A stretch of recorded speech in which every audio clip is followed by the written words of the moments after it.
20-jähriger Kenianer hat auch die schnellste Halbmarathonzeit mit 61,48 im Feuer gelaufen. In Luxemburg, und wir haben natürlich, auch wenn er zum dritten Mal schon durch die Stadt läuft, zu Heile einen begnadeten Reiseleiter für Wien geschickt, unseren Kollegen Martin Lang am Motorrad, ein echter Werner und ein Urgestein, was den Marathon betrifft. Wer könnte Heile besser durch die Stadt führen als du, Martin? Wie schaut's aus, da draußen in der Hauptallee?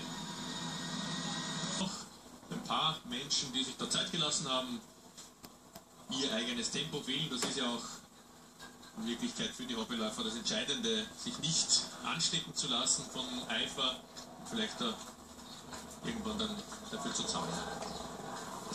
Es gibt wirklich welche, die erst sehr spät zum Start überhaupt hingehen. Die sagen, abgeben, kleinere Abgabe habe ich keine. Ich gehe hin und kann dann wirklich entspannt in Ruhe weglaufen. Und das Rennen ist 42 Kilometer lang. Die Hektik entsteht eher bei den Staffelläufern. Zeit zum Überholen ist genug. Das ist definitiv so. Die Staffelläufer, die natürlich dann wieder von hinten drängen wollen, man hat ja bewusst den Marathon mit dem Staffelmarathon ein bisschen entzerrt, um nicht da die Staffelläufer vorne mitlaufen zu lassen, die das Rennen dann an der Spitze auch entsprechend beeinflussen. Und die wollen aber dann natürlich, weil sie natürlich auch schneller laufen, als die Marathonläufer wieder nach vorne kommen. Und da hält ja immer noch Maura Viceconte den Rekord für Wien, den Streckenrekord. Der könnte also heute angegriffen werden. 2 Stunden 23 und 47 ist der Rekord aus dem Jahr 2000. Wir werden es in knapp 2 Stunden wissen.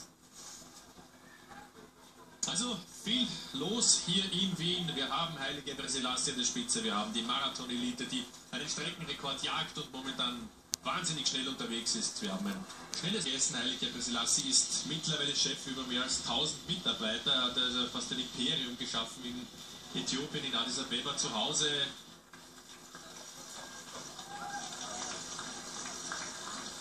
Ja, jetzt knapp 20 Minuten vorbei und immer noch Lauf. Welche Massen sich da durch Wien bewegen. Das ist immerhin eine mehrspurige Autobahn. In beide Richtungen wird sie genützt, diese Reichsbrücke. Heute eben ausschließlich den Zweibeinern und nicht den Vierrädern oder Zweirädern zur Verfügung gestellt. so wie viele Hauptverkehrsrouten durch Wien, die heute lahmgelegt werden. Und das ist gut so für die Luft. Genau so ist es. Und vor allem für Heile, der ja diese besonders gute Luft in Wien schätzt. Wenige Fahrzeuge, die sind irgendwo im Trost des Veranstalters natürlich integriert.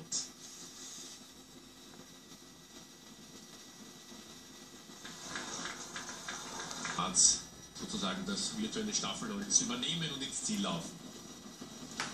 Und ein kurzes Wort noch zum Andreas Wolter, mit dem habe ich gestern gesprochen, weil wir eben im vorigen Jahr dieses Fest für die Jugend haben, einen Tag davor mit über 3000 Kindern und Jugendlichen, die nicht nur so einfach zum Spaß mitlaufen, sondern der Startbereich eben 22. Bezirk hinein in den 2. Bezirk.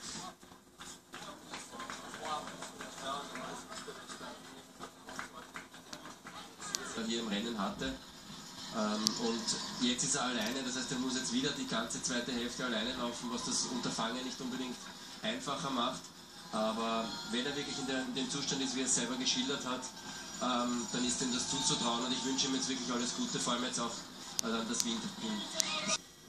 Wenige Menschen können diese Zeit laufen, er tut das immer noch mit fast 40 Jahren.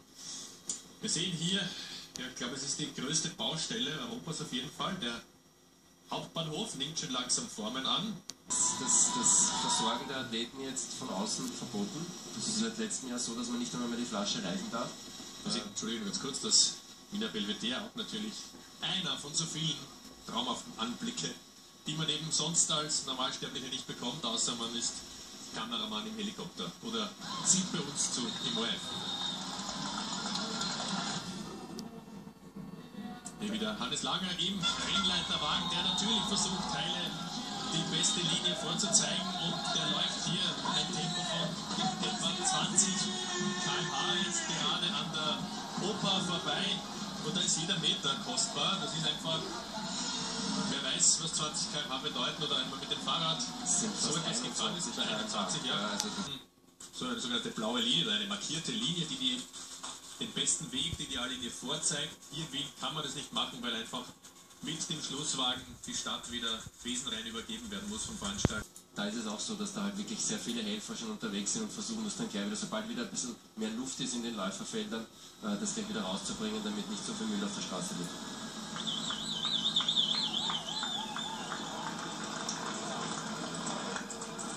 Ja, die Spitze hat sich da schon geteilt, nicht mehr alle laufen ganz vorne mit, so gut tut es noch, auch Kipchumba mit der Nummer 2.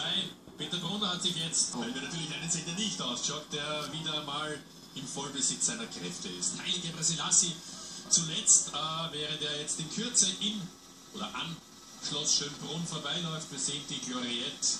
Und Haile ist ein höchst kunstinteressierter Mann, hat uns eine tolle Geschichte erzählt, dass ihm sein Vater früher immer wieder von Maria Theresien-Münzen erzählt hat, die damals tatsächlich in den 30er Jahren in Äthiopien in Umlauf waren. Und im Vorjahr beim Besuch von Bundespräsident Heinz Fischer hat ihm unser Bundespräsident, dem Haile, eine Maria Theresien-Taler mitgegeben und der hat ihn dann seinem Vater, der 86 Jahre alt ist, mittlerweile in Äthiopien gezeigt und hat gesagt, siehst, das ist das, was ich vor 75 Jahren als Zahlungsmittel hatte in Äthiopien. Das ist eine ganz, ganz tolle Geschichte und das zeigt auch, wie interessiert Haile an der österreichischen oder an der allgemeinen Kultur und Historie ist. Ein absolutes Gesamtkunstwerk, der knapp 40-Jährige. Ja, jetzt 10 Kilometer. Für mich macht er einen unglaublichen Eindruck, alleine von der Lauftechnik her, dass er die Ferse relativ schwach einsetzt, am vorderen Ballen immer wieder abfedert und hören Sie sich das einmal an. Wir sind hier an der Stelle, wo eine Staffelübergabe ist vor dem Schloss Schönbrunn. Und auch im Wietal ist er der Läufer, der die Leute heute zumindest auf die Straße gehen lässt oder aus dem Fenster entlang der Strecke hinausschauen lässt. Also zumindest macht man ein bisschen Bewegung, auch wenn man entlang der Strecke nur zuschaut. Und übrigens, sein Ausrüster hat uns verraten, er läuft. Und irgendwann, das ist sein Fernziel, wird er vielleicht auch einmal Präsident seiner Nation werden, hat sich da schon Tipps geholt beim Bundespräsident Fischer, natürlich bei allen möglichen Politikern, die ihn einladen, weltweit. Und ich traue ihm das zu, er ist, wie gesagt, ein sehr, sehr intelligenter, weltoffener und sehr interessierter Mensch. Nicht nur toll mit ihm zu sprechen, sondern ihn auch beim Laufen zu bewundern.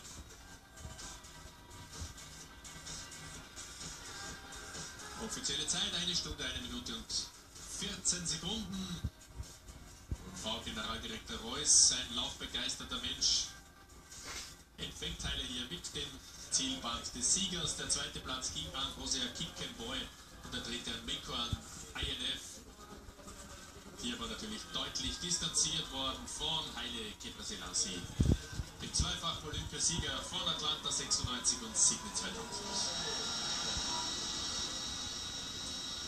Jetzt ist er angekommen am Heldenplatz, lässt sich noch eine Zeit lang feiern natürlich. Dann widmen wir uns für die zweite Stunde unserer Übertragung, die ja jetzt gerade beginnt. Bis zur Börse, beim Café Landmann vorbei und bei der Uni. Das ist ein Stück, ganz, ganz viele Zuschauer stehen, weil die Staffelläufer auch schon dorthin kommen. Das heißt, wir haben da der zweite Staffelwechsel, die zweite Übergabe, genau. Deshalb auch immer wieder die Menschenansammlungen. Hier haben wir das Burgtheater, das eben bei Kilometer 22 oder kurz nach dem Halbmarathon zu sehen ist, das Rathaus. Auch denen geht es natürlich wirklich beinhart um das Rennen. Da fehlt vielleicht noch ein bisschen die Lust am Kulturspaziergang durch Wien. Wobei die auch den Rathausplatz. Wobei die auch noch Zeit totschlagen.